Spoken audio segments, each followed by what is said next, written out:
అమ్మవారి అభిషేకం ప్రారంభమైందనుకోండి, కామాక్షి అభిషేకం ఒక అద్భుతం.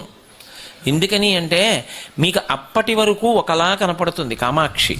పసుపు నీళ్లు పోస్తారు ఆవిడ మీద.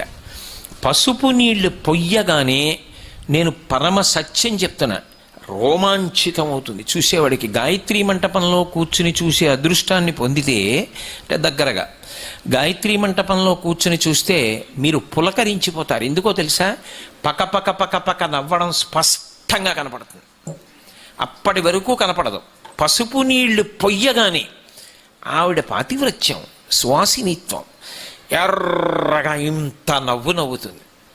అసలు నేను మీతో ఒక సత్యం చెప్తున్నాను, ఆవిడ ఇప్పటికీ కళ్ళు తిప్పుతుంది. ఎందరో పెద్దలు ఆవిడ కళ్ళు తిప్పుతూ ఉండగా అనుభవించిన వాళ్ళు ఉన్నారు. ఇప్పటికీ తిప్పుతుంది ఆవిడ. 2 గుడ్లు తిరుగుతాయి, తిరుగుతూ దర్శనమిస్తుంది.